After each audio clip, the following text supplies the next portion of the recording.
Se alguém me dissesse que minha mulher me trairia com o ginecologista, eu teria ido. Rido alto, debochado. Porque quem é que faz isso? Quem é que olha para um cara de jaleco branco que passa o dia entre lâminas e exames e pensa, quero esse aí? Pois é, a resposta estava dormindo ao meu lado há anos. Tudo começou com uma coceira. Literalmente. Ela comentou por alto. Disse que ia marcar um retorno com o Dr. César, ginecologista dela desde antes de me conhecer. Não desconfiei de nada. Até hoje me odeio por isso. Porque foi no detalhe, na mudança quase imperceptível de tom de voz, que a pulga veio pro meu ouvido. E ficou. Ela começou a se arrumar mais pra consulta do que pra sair comigo. Sutiã novo, maquiagem, salto, brinco discreto, perfume doce. Mas não era só isso. Era o jeito como evitava olhar no meu olho, como ficava mexendo no celular assim que voltava da clínica, como sorria, como quem acabou de receber um elogio sujo e gostou. Foi num sábado de manhã que tudo travou.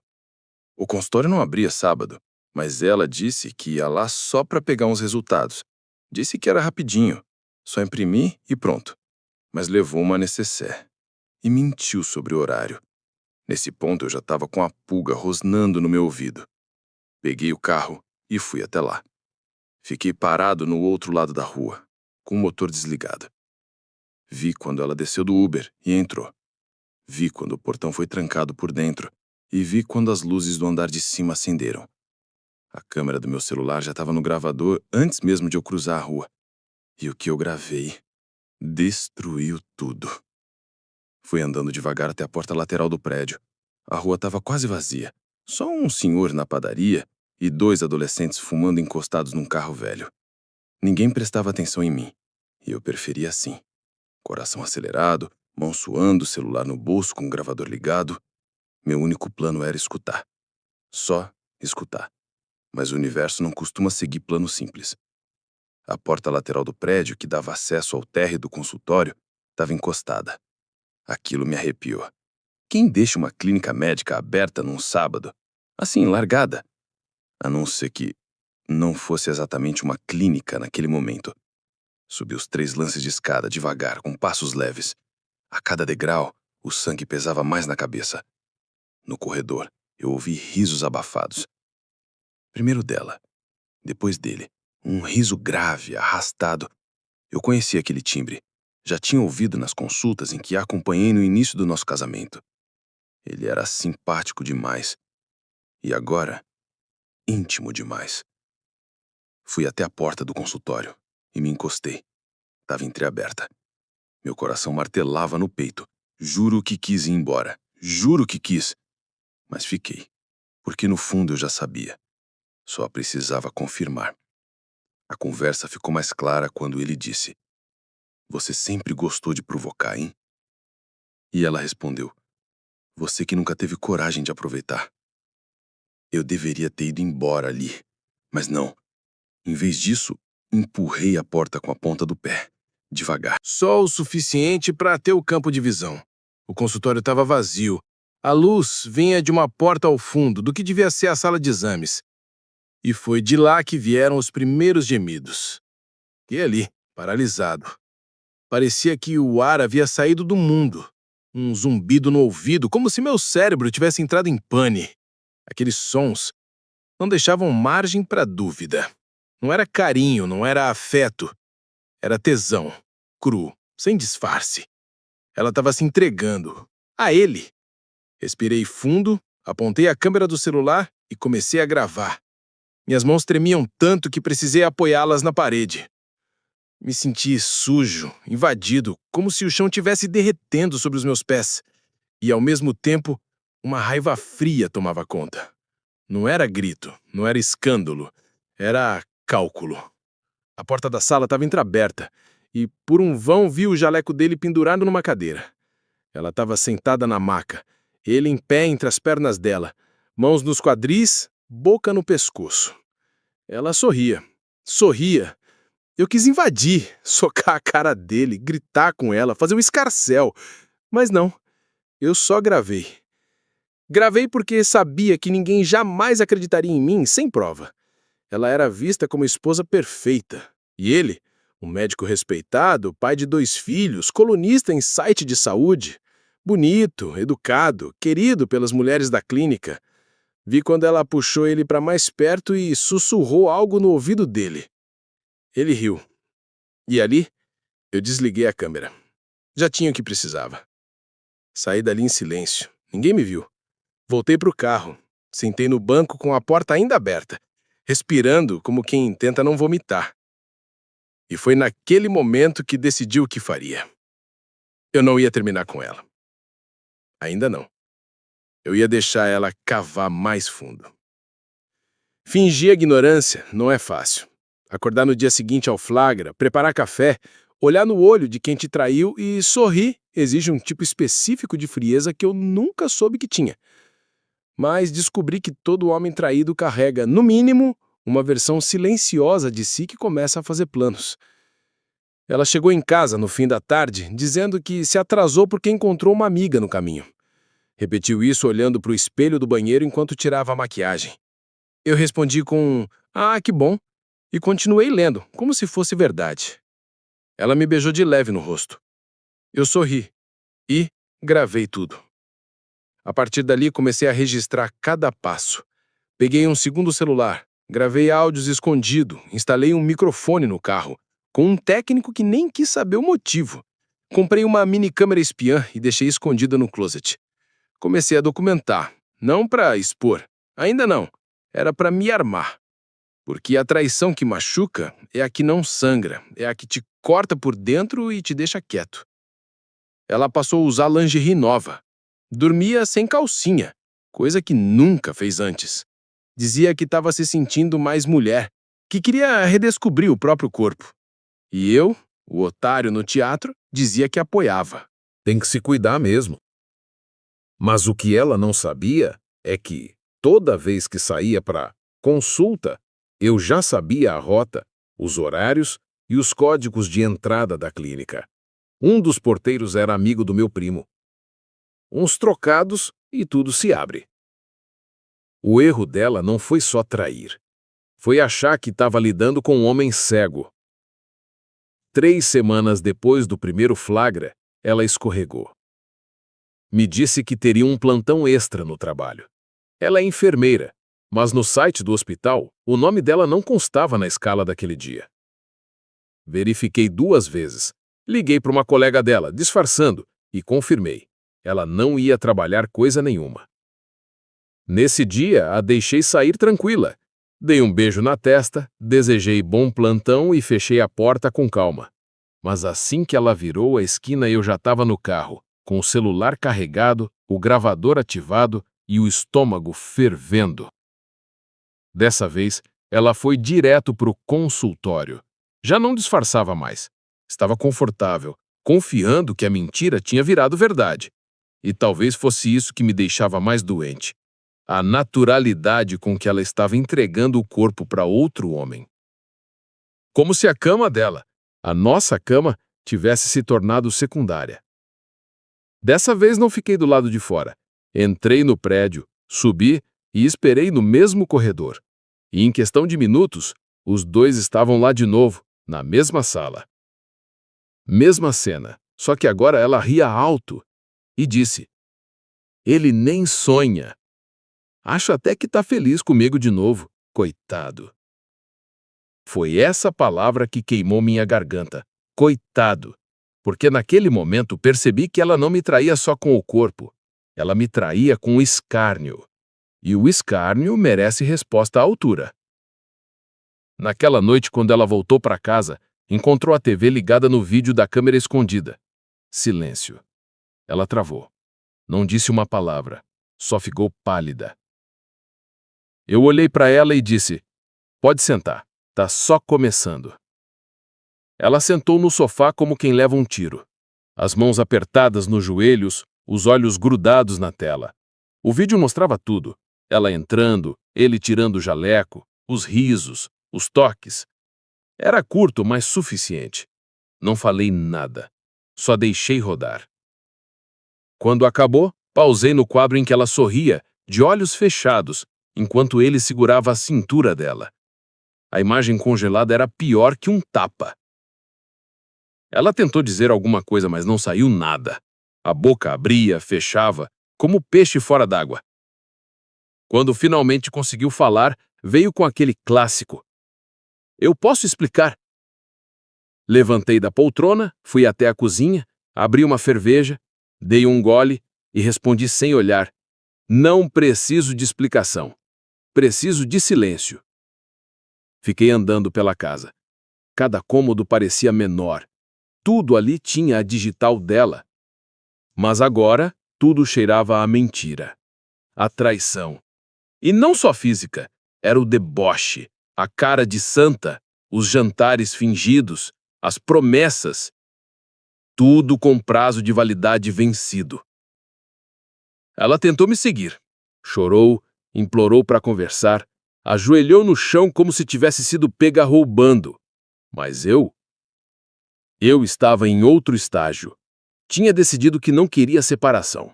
Não ainda. Eu queria que ela sentisse o que é ser vigiada, questionada. Desprezada em silêncio. Eu queria que ela implorasse pela confiança que destruiu. E só então eu decidiria se jogaria tudo no lixo. Nos dias que se seguiram, ela virou uma sombra, silenciosa, cuidadosa, tentando adivinhar o que eu sabia. Eu mantive a mesma rotina, como se nada tivesse acontecido. Acordava no mesmo horário, preparava café, dava bom dia. Mas os olhos, nunca os mesmos. Ela me observava como quem espera uma sentença. Chegava mais cedo em casa, mandava mensagens fofas, trazia besteiras que eu gostava da padaria. Tentava reviver o que já tinha morrido. Na segunda-feira, fui trabalhar como sempre. Mas antes de sair, deixei um envelope em cima da mesa da sala com 3 folhas. As transcrições dos áudios que ela trocou com o ginecologista. Não as gravações, só as falas escritas, frias, implacáveis. No fim do dia, encontrei o envelope rasgado em cima da cama. E ela, sentada no chão do banheiro com os olhos inchados, me olhando como se eu fosse um estranho.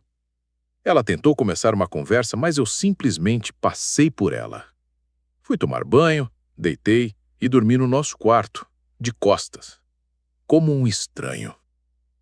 E foi aí que ela percebeu o pior, que eu não estava gritando, quebrando coisas, exigindo respostas. Eu estava calmo, frio. Isso a assustava mais do que um escândalo, porque o silêncio é o berço da vingança. E eu ainda estava preparando a minha. 15 dias depois, ela tentou ser esperta. Disse que queria resolver tudo de forma madura e que entendia se eu quisesse o divórcio. Eu sorri e disse que não queria divórcio, ainda não. O que eu queria era um jantar com ele. Ela arregalou os olhos. Achou que era piada, mas eu falei com toda a naturalidade. Chama ele. Diz que você contou tudo, que quer resolver. Quero olhar na cara do homem que entrou na minha casa sem tirar o sapato.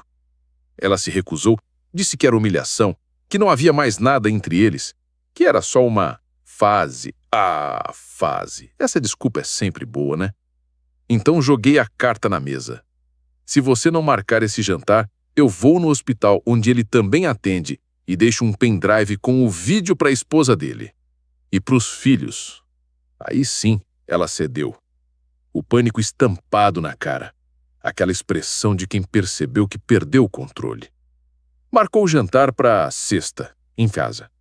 Disse que ele não sabia de nada, mas que viria, para conversar. Concordei. E enquanto ela chorava no quarto naquela noite, eu preparei os 2 lugares à mesa. E deixei um terceiro lugar com a cadeira vazia. Era a cadeira do silêncio. A que escutaria tudo e julgaria melhor do que qualquer juiz.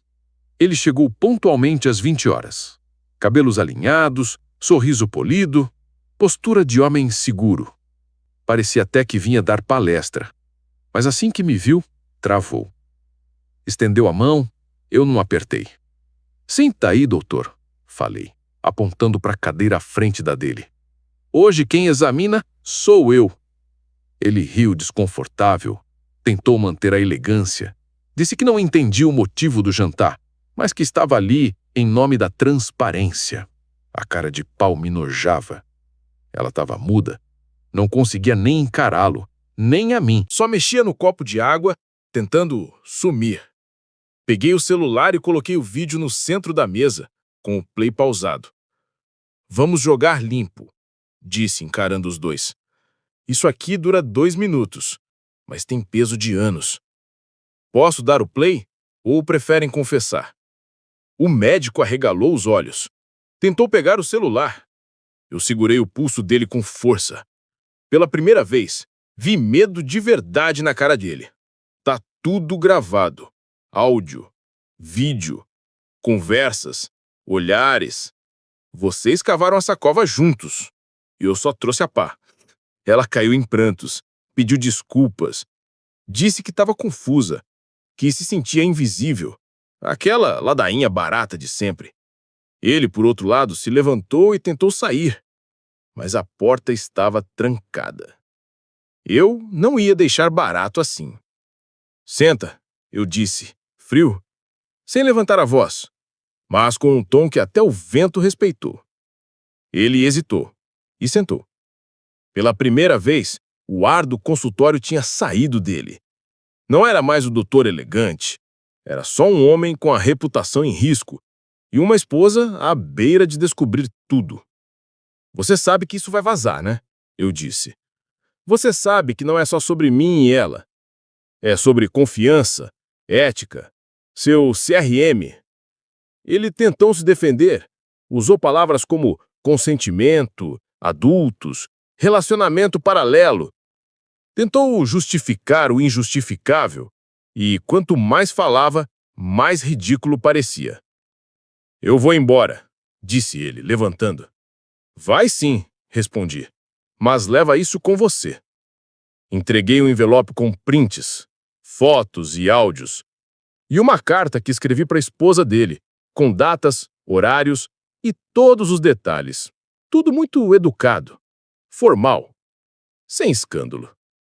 Você decide e se entrega, mas se sumir da vida dela sem dar satisfação, eu mesmo entrego. Ele saiu sem dizer tchau, e quando a porta bateu, o silêncio reinou de novo. Ela ficou parada na sala, sem saber o que fazer. Eu só disse, agora sim, podemos começar a falar de divórcio. E subi para o quarto com a sensação de que, pela primeira vez em meses, eu respirava. O divórcio era só embalagem. A vingança real ainda estava sendo montada, peça por peça. E eu não tinha pressa, tinha memória. Nos dias seguintes, ela tentou bancar a mulher arrependida. Começou a dormir no sofá, lavava a roupa antes que eu pedisse, falava em recomeço, mas eu já não ouvia mais. E quanto mais ela tentava provar que era digna de perdão, mais eu cavava fundo o buraco onde ela ia afundar. Contratei um advogado, mas não qualquer um. Um cara experiente com casos de separação litigiosa, que sabia onde cutucar para tirar vantagem. E como tínhamos um apartamento no nome dos dois, comprado com o meu dinheiro e o crédito dela, ele achou a brecha perfeita para me livrar da dívida e ainda deixar ela no prejuízo. A clínica onde tudo aconteceu era um prédio discreto, bonito, daqueles em que você confia só pela fachada. Era lá que ele atendia de forma particular, cobrava consulta alta e, aparentemente, oferecia benefícios extras para certas pacientes. Foi lá que eu gravei tudo. Foi lá que a minha esposa me traiu. Para evitar desconforto com pacientes. Ela chorou, de novo. Em casa, o silêncio dela era ensurdecedor. Passava os dias encolhida no canto, celular desligado, como se pudesse fugir do que virou. Só que eu via tudo, porque a mulher que antes vivia de exposição agora fugia da própria sombra. E o melhor, ainda tinha o seguro de vida. Sim, eu era o beneficiário de uma apólice que ela nem lembrava mais. E depois de tudo, ela teve a cara de pau de me pedir para deixar como estava. Disse que se acontecesse algo, queria que ao menos eu estivesse amparado. Respondi com um sorriso seco. Claro, querida. Afinal, você sempre cuidou de mim, né? E ela chorou mais uma vez. Talvez agora fosse sincero, mas eu já não ligava. A dor dela não me causava mais pena, causava alívio, porque eu finalmente via justiça sendo feita. No dia seguinte, pedi para ela sair de casa, simples assim. Disse que precisava de espaço, que não conseguia mais respirar do lado dela. Ela chorou, empacotou as coisas, levou 3 malas e uma caixa de livros. Foi embora sem dizer para onde ia. O ginecologista virou piada. Além de afastado do hospital, também foi denunciado ao CRM por quebra de ética. A esposa dele entrou com pedido de divórcio e guarda dos filhos. E, para fechar com chave de ouro, o prédio onde era o consultório rescindiu o contrato. Não queriam mais esse tipo de gente por ali. Eu segui minha vida, silenciosamente. Não comentei mais a respeito, não alimentei fofoca. Apenas deixei o caos fazer seu trabalho. Não precisei mover mais um dedo. Com o tempo, os amigos em comum foram sumindo da vida dela. Até a irmã bloqueou nas redes sociais. A última coisa que ouvi foi que ela estava morando de favor com uma amiga, sem conseguir emprego estável e tentando recomeçar em paz com Deus. Irônico, né? A mesma mulher que fazia posts sobre fidelidade agora chorava nas madrugadas por causa de prints. E eu estava só começando a recuperar minha paz. Mas a paz, diferente da vingança, não vem de uma vez. Ela chega quando você percebe que não precisa mais fingir. A parte mais doce da vingança, confesso, não foi expô-los. Foi me redescobrir inteiro sem ela. Pela primeira vez em anos, entrei em casa e não tive que fingir que estava tudo bem. Não precisei calcular o tom da voz nem escolher palavras para evitar crise. A casa estava vazia, sim, mas era uma ausência que me aliviava. Doeu? Claro que sim. Não sou de ferro. Mas a dor vira combustível quando é tratada com dignidade. E dignidade é o que você tem quando se recusa a ser feito de bobo. Depois de meses, fui ao mesmo bar onde comemoramos nosso primeiro aniversário de casamento. Entrei sozinho. Sentei na mesma mesa. Pedi o mesmo prato. E brindei comigo mesmo, em silêncio. Brindei a liberdade. Brindei a justiça. Brindei ao fato de que ela e ele terão que carregar o peso do que fizeram pelo resto da vida. Porque gente como ele sempre acha que vai sair ilesa, que o mundo é feito de silêncio e perdão. Mas comigo não teve perdão. Nem escândalo. Teve método. E quando se responde com método, não sobra espaço para dúvida, só para o vazio. E foi exatamente nesse vazio que eu finalmente comecei a respirar de novo. O que ninguém te conta é que, depois da vingança, vem o silêncio. E ele assusta. Por meses, minha cabeça esteve ocupada arquitetando cada detalhe, o vídeo, os prints, o disparo no hospital, o fim da farsa online, a exposição pública. Foi tudo cirúrgico. Mas quando a poeira baixa, sobra o eco do que foi. Eu precisei aprender a viver de novo, sozinho. A casa era minha, sim, mas cada canto ainda cheirava a ela. O travesseiro que ela gostava, as canecas da coleção dela. As fotos? Deletei todas, sem drama. Só apertei excluir e deixei o sistema limpar. Um dia, do nada, ela me mandou uma mensagem. Será que algum dia a gente vai conseguir conversar com calma? Eu li, respirei e apaguei sem responder. Porque ali ficou claro. Ela ainda não tinha entendido. Ainda achava que tudo isso era sobre raiva, sobre mágoa, quando na verdade era sobre limite. Ela atravessou o meu, e não tem volta depois disso. Nem conversa, nem recomeço, nem com calma. Uma semana depois, encontrei uma amiga dela no mercado. Destas que sempre sorriram demais, falaram alto demais e me trataram como se eu fosse um acessório na vida da esposa perfeita. Ela me viu no corredor dos congelados e veio puxar assunto. Perguntou se eu estava bem, se tinha superado tudo aquilo. Tive vontade de rir. Respondi apenas, superei antes de vocês descobrirem. Ela sorriu amarelo e sumiu com o carrinho. Era isso que mais incomodava neles. O fato de eu não ter surtado, quebrado tudo, feito escândalo no Facebook, eles queriam um teatro, mas eu entreguei estratégia. A cidade falou por semanas, mas logo veio outro escândalo para ocupar as bocas. Gente assim esquece rápida. Só que os envolvidos, esses não esquecem nunca. Ela tentou voltar com o perfil no Instagram, apagando tudo, tentando vender a imagem de nova mulher em reconstrução. Mas ninguém comprou. O algoritmo não perdoa. A verdade viraliza. A hipocrisia não vinga 2 vezes. Já ele, segundo ouvi, abriu um consultório novo num bairro afastado. Vive de pacientes que não sabem de onde ele veio. Ainda não foi cassado, mas responde a processo. Vai apodrecer devagar. E eu? Eu tô bem, porque o troco fino que se pode dar é seguir em frente sem olhar para trás. Não, eu não entrei em outro relacionamento. Pelo menos não ainda. Eu precisei aprender a ficar só. Não como castigo, mas como escolha. Dormir sem fingimento, acordar sem medo de mensagem escondida, comer sem o gosto da dúvida. Isso vale mais do que abraço morno de quem trai com um sorriso no rosto. Teve uma época em que eu pensei que precisava dela, que amor era manter por perto quem nos conhece profundamente. Hoje eu entendo. Tem gente que conhece a gente só para usar isso como munição. E ela era uma dessas. A confiança, quando estoura, não vira caco, vira poeira. E não se varre com flores, presentes ou choro. Se ela tivesse me traído com qualquer um, talvez doesse menos. Mas com o próprio ginecologista? Com um cara que deveria ser limite e virou amante? Não foi só falta de respeito.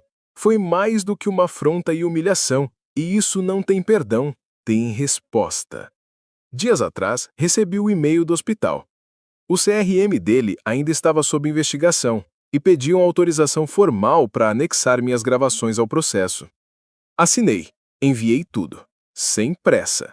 Quem sabe dessa vez ele aprenda que não se toca na mulher dos outros, muito menos quando ela é paciente. Porque às vezes o que destrói não é o soco, é a prova fria, registrada, datada e impressa no papel. Se você chegou até aqui esperando o final feliz, talvez tenha caído na história errada. Isso aqui não é conto de superação. Não sou herói. Ela não é vítima. Ele não é um vilão inteligente. Somos só 3 pessoas que se cruzaram e erraram feio. Mas a diferença é que eu escolhi não me calar. A maioria dos homens nessa posição engole seco, silencia, finge que não viu, segue casado, infeliz, amargo. Eu não. Eu devolvi cada pedaço, cada gota, sem gritar, sem bater, sem expor pela internet. Eu fiz do jeito que eles menos esperavam, no tempo certo, no ponto fraco, no silêncio que ninguém escuta, mas que devora. E hoje, se me perguntarem se faria tudo de novo, eu só respondo: não. Eu faria melhor. Porque agora eu sei onde bate mais forte. E da próxima vez que alguém me chamar de coitado, vai sair da minha frente rápido. Ou vai aprender. Do pior jeito.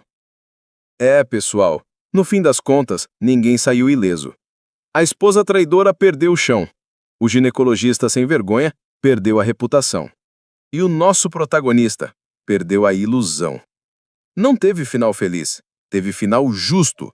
Algumas traições acabam em barraco, outras acabam em silêncio jurídico. E quando o traído decide parar de engolir sapo, ele para de conversar e começa a documentar. Gente assim não volta pro jogo. Ela muda o tabuleiro. E aí, curtiram essa vingança? Se essa história te prendeu, comenta aqui embaixo de qual cidade ou país você está ouvindo a gente. A gente quer saber até onde nossas histórias estão chegando. E claro, entra para nossa família. Se inscreve no canal, ativa o sininho, deixa o like e compartilha com quem também merece ouvir uma boa dose de vingança bem feita. Aqui, a verdade sempre encontra um jeito de aparecer. Nos vemos na próxima história.